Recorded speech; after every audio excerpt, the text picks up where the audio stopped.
Welcome back, everybody, to Let's Talk About Sleep, and a Happy New Year, of course. Here is the book, Let's Talk About Sleep.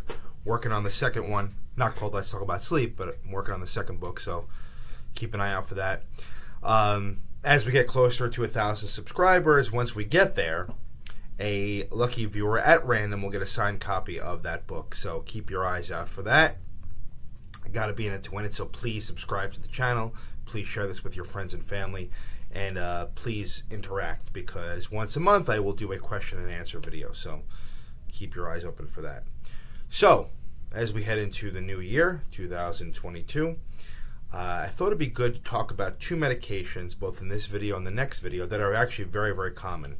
Gabapentin, the other name for it is Neurontin, which is what we're going to talk about today, and its cousin, or sibling, I guess we can say, is Lyrica. Pregabalin is the other name for it. Very common medications used for a lot of different stuff, but we use them in sleep especially. And what we're going to focus on today is gabapentin. Okay, and next one we'll talk about is Lyrica.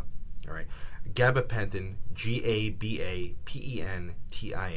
Okay, the other name for it is Neurontin. It's actually, from what I recall, the 10th most prescribed medication in the U.S. as of, I think, 2 years ago. So very, very common medicine. We use it in neurology for headaches, for seizures, for pain. Okay, it's used for restless leg syndrome. It's used for sleep. Okay, so it's very common, and a lot of times patients will come to me. They'll already be on it, or they're thinking about doing it because it has kind of dual actions or triple actions. Okay, how it works is it works on calcium channel receptors in the neurons in the brain. Okay, and basically what it does, it kind of quiets them down. Same thing with Lyrica, which we'll talk about next video. It has a half-life about 5 to 7 hours, somewhere in there. And actually, gabapentin, the way it's written, is usually for 3 times a day. So if somebody has chronic pains, let's say back pain, for example, or headaches or whatever, they may take it 3 times a day.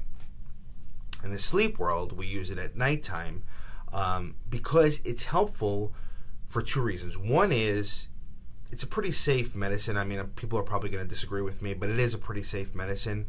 But it can also actually increase the depth of one's sleep. So if you've seen my other videos, I talk about M3 sleep or delta wave or non-REM stage 3 sleep.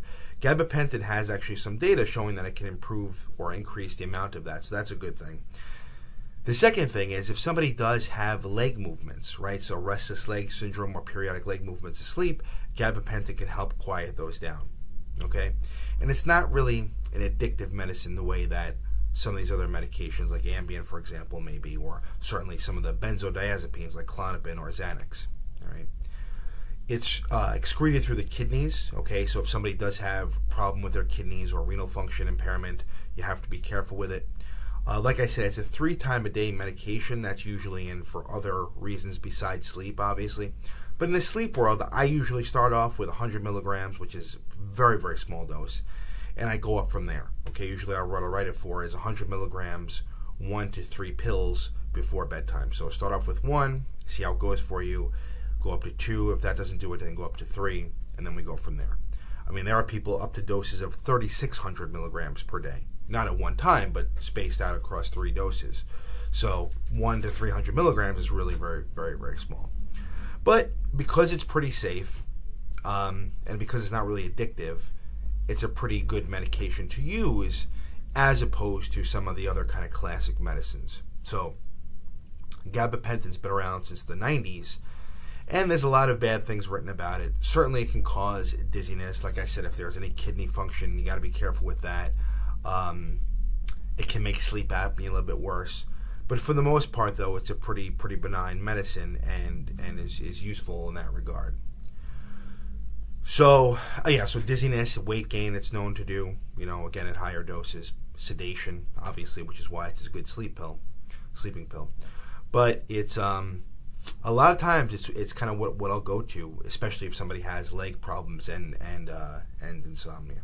Okay, so we'll talk more about this and Lyrica in the next video, but I just want you to be aware of it because it is a very, very common medicine, and there's a good chance either yourself or someone you know is on it. Okay, So please drop a comment, drop a question down in the comment section down below, and we'll talk about it. And if you like this channel, please click like, please subscribe. The Amazon link to my book is in the description box down below. And until next time, sleep well.